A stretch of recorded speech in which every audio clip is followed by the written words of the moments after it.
नमस्कार मंडळी, कसे आहात? सगळे मस्त आहात ना? तर अजून एक या नवीन व्लॉगमध्ये तुमचं मनापासून खूप खूप स्वागत आहे.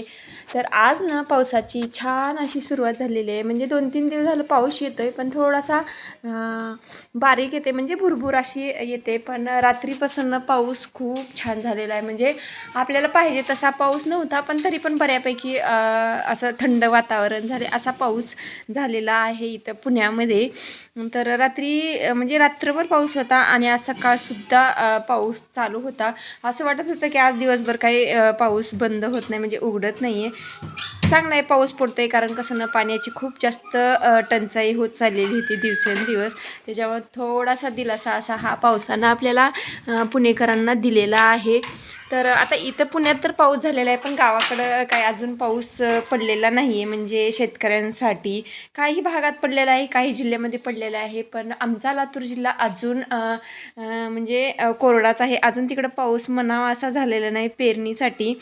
तर बीड जिल्ह्यामध्ये पडलेला आहे, पण लातूर जिल्ह्यामध्ये अजून पाऊस पडलेला नाही. त्याच्यामुळे तर चला, आता पावसाची म्हणजे कसं सुरुवात झालेली आहे म्हणायचं. म्हणजे हळूहळू सगळीकडेच पाऊस होईल.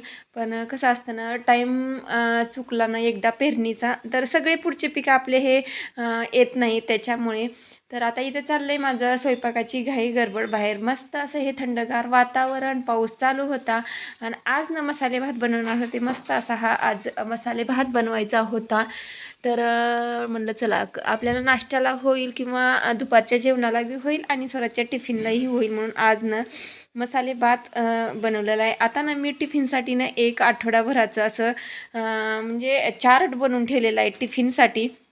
म्हणजे आठवडाभर काय द्यायचं काय नाही ह्याचं एक चार्ट बनवलेलं आहे. कारण कसं होतं ना, आपल्या लक्षात राहत नाही. त्याच्यामुळे मग मी काय केलं, एक चार्ट बनवून ठेवलेला आहे. म्हणजे सोमवारी काय द्यायचं, मंगळवारी काय द्यायचं, म्हणजे परत परत त्याच भाज्या येणार नाहीत आणि कंटाळाही होणार नाही. आठवडाभर वेगवेगळ्या भाज्या येतील. मग त्याच्या हिशोबानं ना असं मस्त असं हे चार्ट आवडीचं बनवून ठेवलेलं आहे. म्हणजे त्याच्या टिफिनसाठी होईल, नाश्त्यासाठी होईल किंवा आमच्या जेवणासाठी होईल, अशा प्रकारे. तर आज हे मसाले भात बनवणार होता, कारण आमच्या दुपारच्या टायमिंगला जेवणाला बी होईल आणि त्याला टिफिनसाठीही होईल. म्हणून छानपैकी असे हे बटाटा, कांदा, टमॅटो, हिरवी मिरची, कढीपत्ता, कोथिंबीर आणि आपले मसाले घालून मस्त असा हा मसाले भात आज बनवला आहे मी. तर काय होतं ना, दररोज आपल्याला कंटाळा पण येतो ना, चपाती भाजी करायचाही कंटाळा येतो आणि खायचाही कंटाळा येतो. तसंच मुलांनाही कंटाळा येतो. त्याच्यामुळे थोडंसं वेगळं कधीतरी काहीतरी, म्हणजे कधी पराठा, कधी भेंडीची भाजी, कधी बटाटा, कधी पालेभाज्या. तर असं म्हणजे रुटीन राहतं आपलं.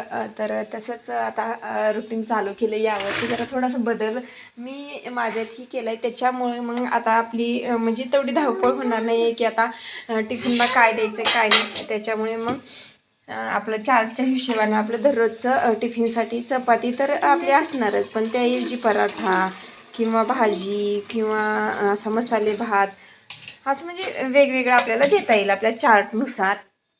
तर असा मस्त असा हा मसाले भात झालेला आहे. एकदम जास्त म्हणजे चिकटही नाही आणि जास्त मोकळाही नाही. तर अशा प्रकारे ना, म्हणजे कसं ना, दुसरं त्याच्याबरोबर भाजी वगैरे काही देणार नाही किंवा दही आणि भात असंही दिलं तरी चालते. त्याच्यामुळे मग आज ना हेच बेत बनवलेलं आहे. तर तुमच्याकडे पाऊस आहे का नाही, तुम्ही कुठून व्हिडिओ पाहतो हे मला कमेंट बॉक्समध्ये सांगायला विसरू नका. तर हा माझा व्हिडिओ कुठपर्यंत पोहोचला आहे आणि तुमच्याकडे पाऊस चालू झाला आहे का नाही.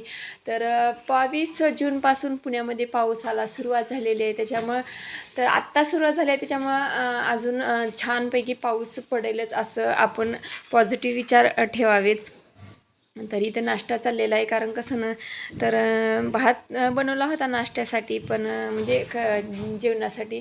पण आज ना इच्छा झाली होती माझी पोहे खाण्याची. मग त्याच्यामुळं मग मी माझ्या एकटीपुरतेच आज पोहे बनवले आणि एकटीच मी नाश्ता एन्जॉय करते, कारण कुणालाच पोहे खायचे नव्हते. त्याच्यामुळे मग सगळ्यांनी भात, दही भात खाल्ला आणि मग मी बनवले पोहे मस्त असे हे. तर संध्याकाळी मस्त असे हे जेवणामध्ये मस्त असे हे धपाटे बनवले होते. त्याचं काही रुटीन शेअर केलं नाही, कारण पाऊस होता त्याच्यामुळे.